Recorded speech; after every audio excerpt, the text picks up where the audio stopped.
অবশেষে আন্দোলনরত চিকিৎসক ছাত্রছাত্রীদের একটা বিরাট সাফল্য। ৩৭ দিনের পর দীর্ঘ টালবাহানার পর অবশেষে মমতা বন্দ্যোপাধ্যায়ের সঙ্গে বা রাজ্য প্রশাসনের সঙ্গে ছাত্রছাত্রীদের যে দ্বিপাক্ষিক আলোচনা হয়েছিল, ৫টি পয়েন্টের ভিত্তিতে, যে পয়েন্টগুলো ছাত্রছাত্রীদের ডিমান্ড ছিল, সেই ৫টি তথ্যের মধ্যে কার্যত ৩টিতেই মান্যতা দিয়েছে এই রাজ্যের সরকার।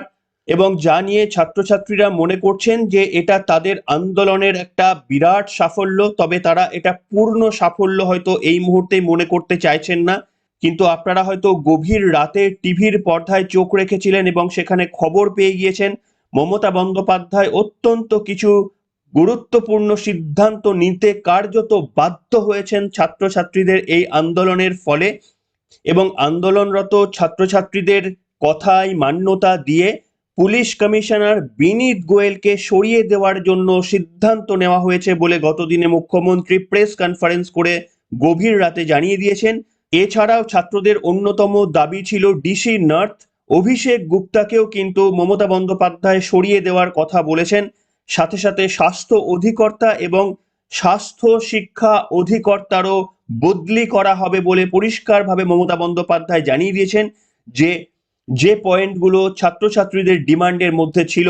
কিন্তু এদৎ সত্ত্বেও কয়েকটি ডিমান্ড এখনো পর্যন্ত ফুলফিল করা হয়নি। তার মধ্যে ডিসি সেন্ট্রাল ইন্দিরা মুখোপাধ্যায়কে সরিয়ে দেওয়ার সিদ্ধান্ত যেমন নেওয়া হয়নি, স্বাস্থ্য সচিবকে সরিয়ে দেওয়ারও ঠিক তেমনি ভাবে কোনো সিদ্ধান্ত নেওয়া হয়নি। তা নিয়ে ছাত্রছাত্রীদের একটা মিশ্র প্রতিক্রিয়া সৃষ্টি হয়েছে।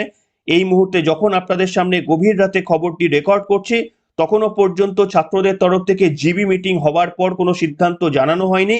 তবে প্রাথমিকভাবে ছাত্রছাত্রীরা যে প্রতিক্রিয়া জানিয়েছেন সেটা মিশ্র একটা প্রতিক্রিয়া। তারা কিছুটা হলেও যেমন খুশি হয়েছে, কিন্তু তাদের প্রত্যেকটি দাবিতে মান্যতা এখনো পর্যন্ত দেওয়া হয়নি। আপনাদের শোনাতে চাইবো রাজ্যের মাননীয় মুখ্যমন্ত্রী মমতা বন্দ্যোপাধ্যায় বৈঠকের পর প্রেস কনফারেন্স করে কি বক্তব্য বলেছিলেন, কি কি সিদ্ধান্ত নেওয়া হয়েছে। পুরো বক্তব্যটা আপনাদের শোনাতে চাইবো।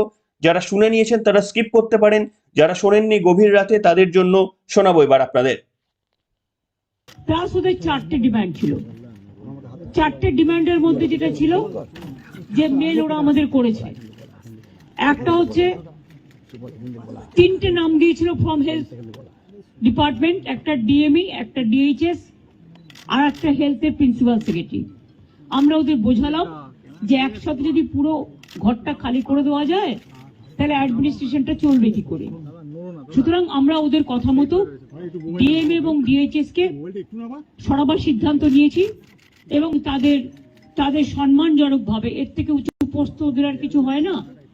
তো যাই হোক, যে একজন ডিএমই হতে পেরেছে বা ডিএইচএস হতে পেরেছে এবং তারা যথেষ্ট জাস্ট হয়েছে, নতুন বেশি দিন হয়নি, কিন্তু যেহেতু ছাত্রছাত্রীরা বলছেন ওদের প্রতি আমাদের আস্থা নেই, তাই তাদের ব্যাপারটাকে গুরুত্ব দিয়েছি।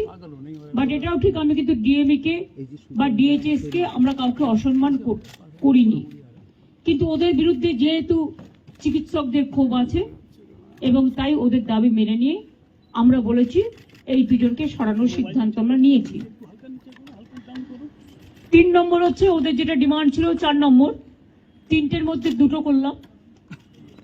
আর 4 নম্বর ডিমান্ড যেটা ছিল সিপি বিনীত গোয়েলকে সরিয়ে দেওয়ার জন্য। বিনীত গোয়েল ওদের কাছে নাকি আগেই স্বীকার করেছিল, যেটা ওরা মিটিংয়ে বললেন, যে আমি পদত্যাগ করতে চাই, কারণ আমার মনে হচ্ছে তোমরা যখন আমার প্রতি আস্থা রাখতে পারছো না, তোমাদেরও যেমন পরিবার পরিজন আছে আমারও আছে।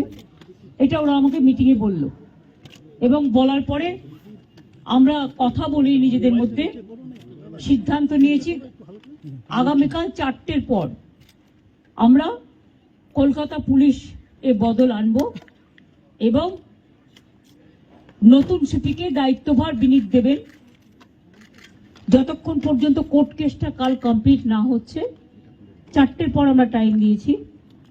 সেক্ষেত্রে নতুন সিপি এবং আরো কিছু পুলিশের রদবদল হবে, সেটা চিফ সেক্রেটারি কালকে নোটিফাইড করে দেবেন আফটার 4 o'clock। এবং বিনীত যেখানে কাজ করতে চেয়েছে সেখানেই তাকে দেওয়া হয়েছে। আমরা এটাও বলেছি, দেখো পুলিশ আমাদের ফোর্স এবং তারা সারাক্ষণ কাজ করেন, তাদের দিকটাও আমাদের দেখা উচিত।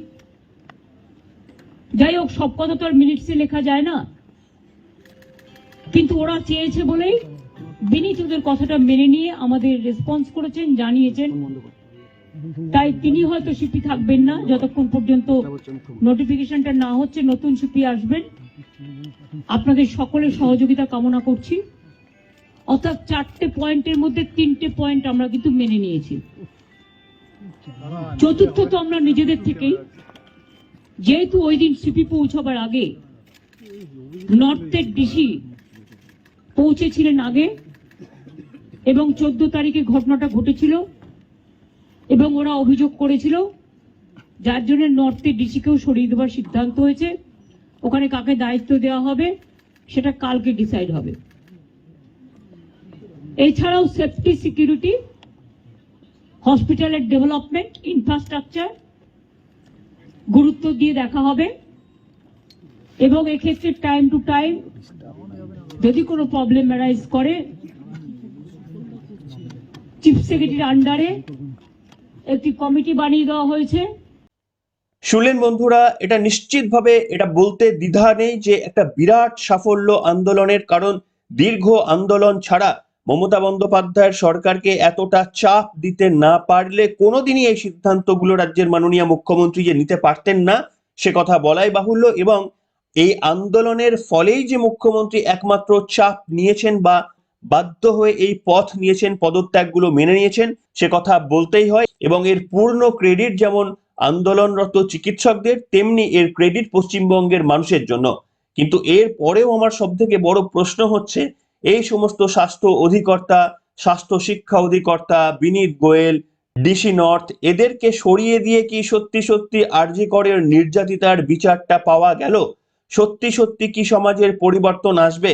একটা বিনীত গোয়েল সরে যাওয়ার পর কি আরো একটা বিনীত গোয়েলকে তৈরি করতে মমতা বন্দ্যোপাধ্যায়ের সময় বেশি লাগবে? এই প্রশ্নের উত্তরটা সম্ভবত ডাক্তারদের কাছে অধরা থাকলেও পশ্চিমবঙ্গের মানুষের জন্য অন্তত অধরা নয়। তার কারণ আমরা জানি যে বিনীত গোয়েল, তাদের ওপর পশ্চিমবঙ্গবাসীর কিন্তু পার্সোনালি কোনো রকমেরই রাগ বা দুঃখ কিছুই নেই। বিনীত গোয়েলকে যিনি পরিচালনা করেন, বিনীত গোয়েলকে আজকে বিনীত গোয়েলের মতো উঠতে সাহায্য করেছেন যিনি বা যারা, আসলে পশ্চিমবঙ্গের মানুষের ক্ষোভ বা রাগ তাদের ওপর।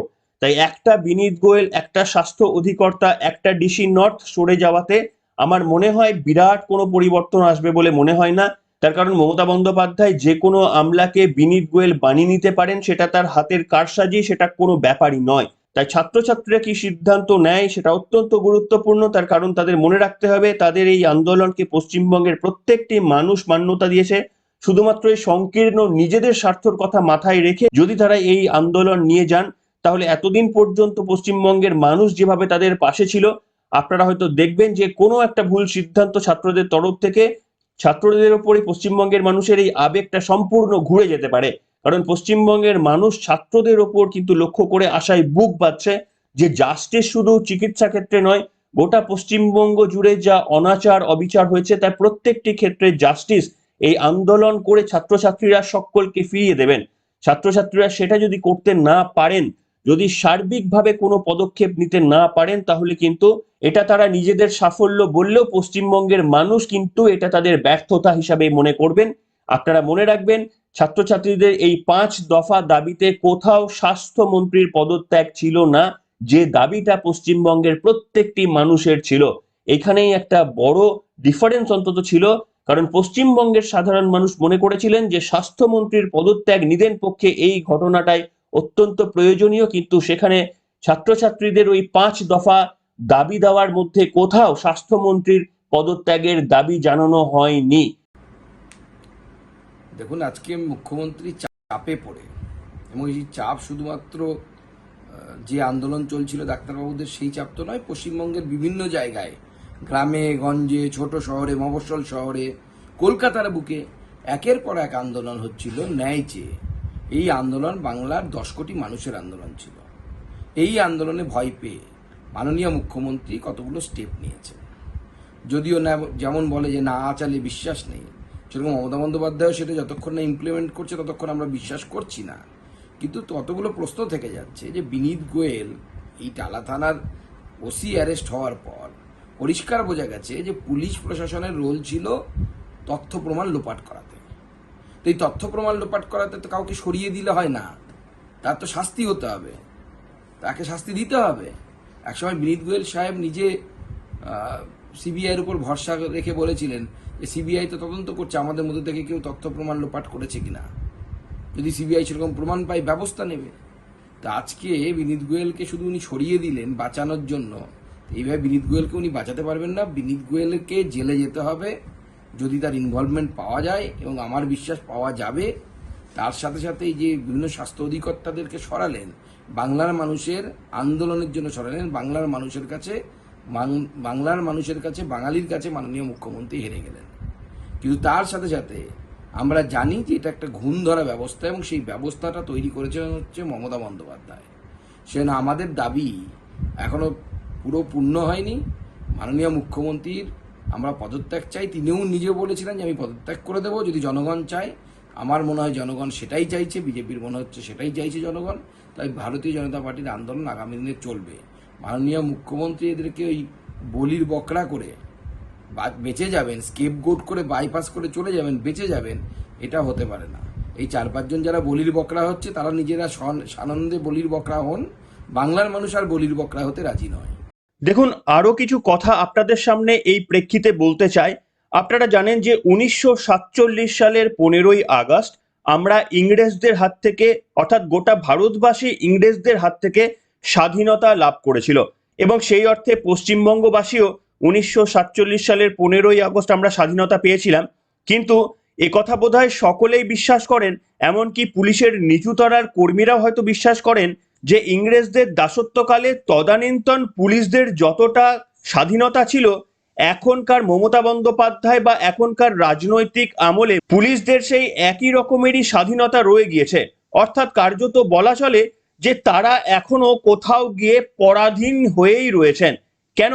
তার কারণ রাজনৈতিক নেতা নেতৃত্বদের কথা শুনতে গিয়ে তাদেরকে কার্যত আত্মমর্যাদা থেকে শুরু করে একেবারেই সবকিছুই জলাঞ্জলি দিতে হয়।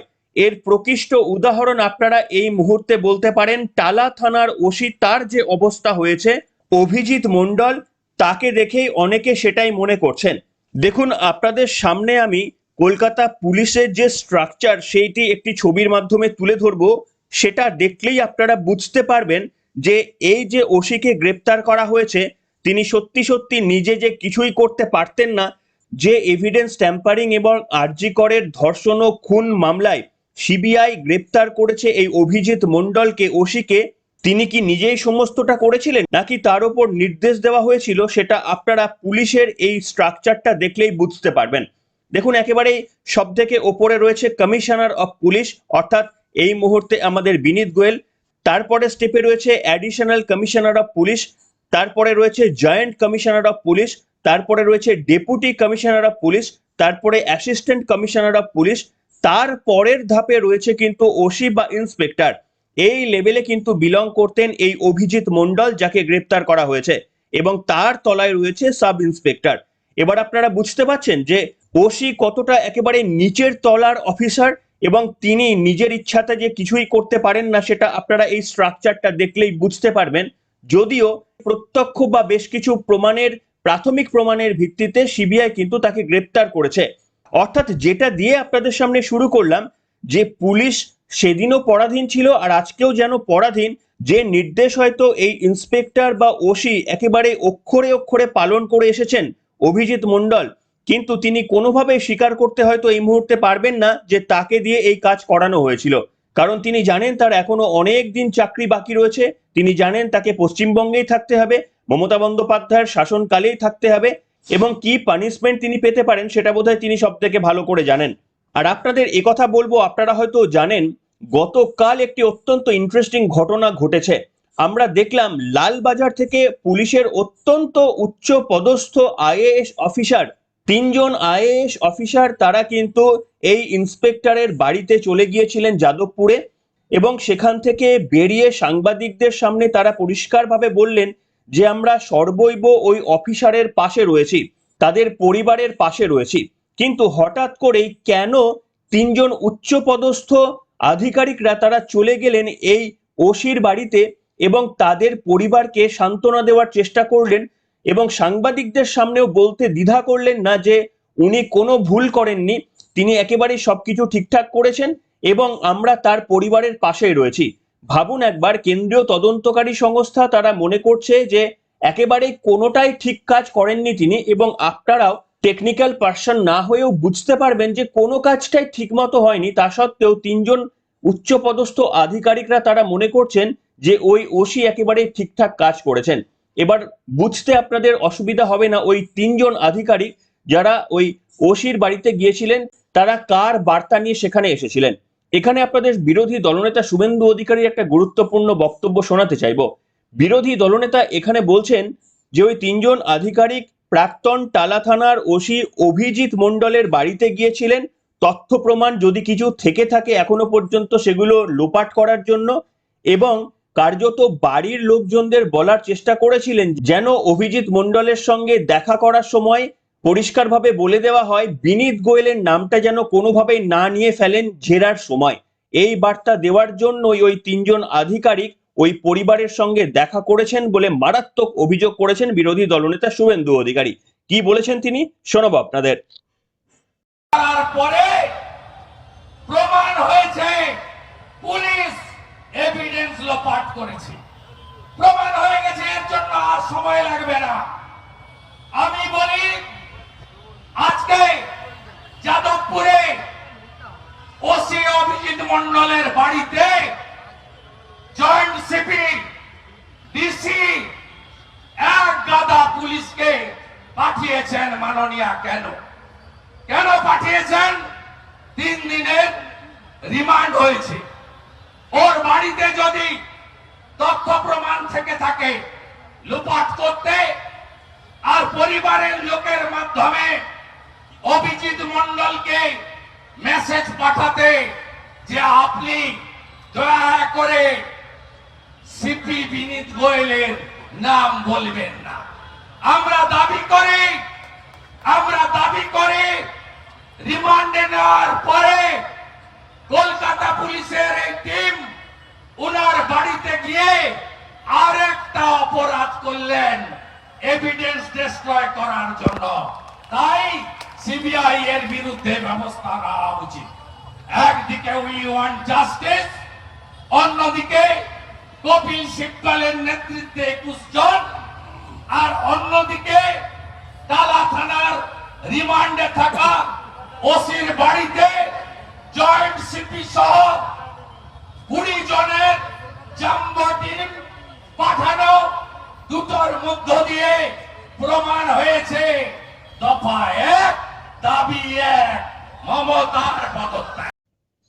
দেখুন বন্ধুরা, শুভেন্দু অধিকারীর এই বক্তব্য সঠিক না বেঠিক সেটা তো সময় বলবে, কিন্তু এটা অন্তত পরিষ্কার যে টালা থানার ওসির পাশে থেকে আমাদের রাজ্য প্রশাসনের 3 জন যে উচ্চপদস্থ আধিকারিকরা যা মন্তব্য করলেন আপনারা শুনেছেন, যেভাবে পাশে দাঁড়িয়েছেন, বলেছেন যে তাদের ব্যক্তিগত মতামত যে কোনোভাবে নাকি টালা থানার ওসি ভুল কাজ করেছেন বলে তারা মনে করছেন না।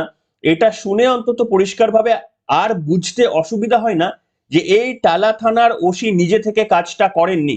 তা যদি না হতো, টালা থানার ওসি যদি নিয়ম ভেঙে কোনো কাজ করত, তাহলে আজকে পুলিশ প্রশাসনের সর্বোচ্চ আধিকারিকরা তার বাড়িতে গিয়ে এবং সাংবাদিকদের সামনে বলতেন না উনি যা করেছেন সব ঠিক কাজ করেছেন বলে আমরা মনে করছি, এই কথা বলতেনই না, বরঞ্চ কি কি গাফিলতি করেছেন সেই সমস্ত বিষয়গুলো তারা উল্লেখ করতেন।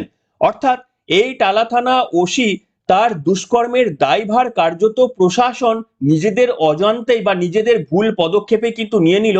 এটা আশা করি আপনাদের বুঝতে অসুবিধা হবে না, তার কারণ উচ্চপদস্থ আধিকারিকরা তারা এসে যেভাবে পাশে থাকার একদিকে বার্তা দিলেন আর একদিকে বললেন তিনি কোনো ভুল কাজ করেননি। অর্থাৎ টালা থানার ওসি যে কাজ করেছে সেটা সম্ভবত প্রশাসন সেটাকে সার্টিফাই করছে। এত কিছু ভুল থাকা সত্ত্বেও, সুপ্রিম কোর্টে এত প্রশ্নের মুখে পড়া সত্ত্বেও এখনো পর্যন্ত পুলিশ প্রশাসন মনে করছে টালা থানার ওসি নাকি সব ঠিক কাজ করেছে।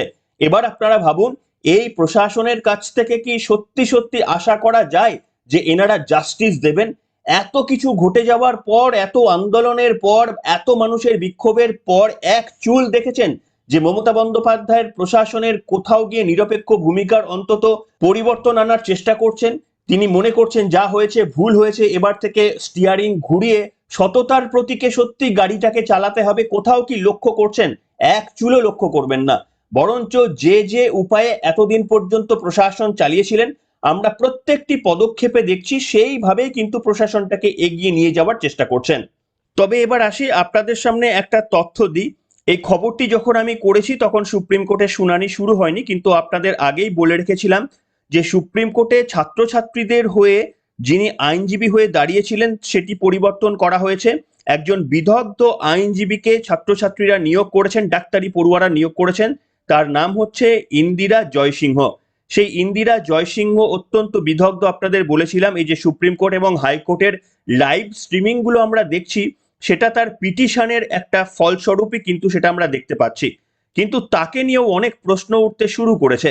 আপনারা জানেন কিনা জানি না, যে আপনাদের জানাতে চাইবো এই যে ইন্দিরা জয়সিংহ তিনি নির্ভয়ার মৃত্যুতে যখন দোষীদের ফাঁসির সাজা শোনানো হয়েছিল এবং রাষ্ট্রপতিও যখন তাদের প্রাণ ভিক্ষার আর্জি খারিজ করে দিয়েছিলেন, তখন এই আইনজীবী ইন্দিরা জয়সিংহ ওই ধর্ষকদের যাতে প্রাণদণ্ড থেকে মুক্তি দেওয়া হয় তার জন্য নির্যাতিতা অর্থাৎ নির্ভয়ার মায়ের কাছে আবেদন জানিয়ে বলেছিলেন যে আপনি দয়া করে এগিয়ে এসে মানবিকতা দেখান এবং এদের যেন প্রাণদণ্ডকে রদ করা যায় এই ধর্ষকদের, সেই জন্য আপনি এগিয়ে আসুন।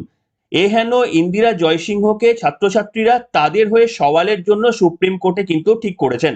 এবার ভাবুন যে যিনি এত বড় হিনিয়াস ক্রাইম যেটা অতীতে হয়েছিল, তাদের ধর্ষকরা যখন প্রমাণিত হয়ে গিয়েছিল ধর্ষণ করেছিলেন এবং তাদের যখন ফাঁসির সাজা হয়ে গিয়েছিল, তখন কিন্তু এই ইন্দিরা জয়সিংহ নির্যাতিতার মাকে রিকোয়েস্ট করেছিলেন। ভাবতে পারেন, নির্যাতিতার মা, তিনি কি ক্ষমা করতে পারেন?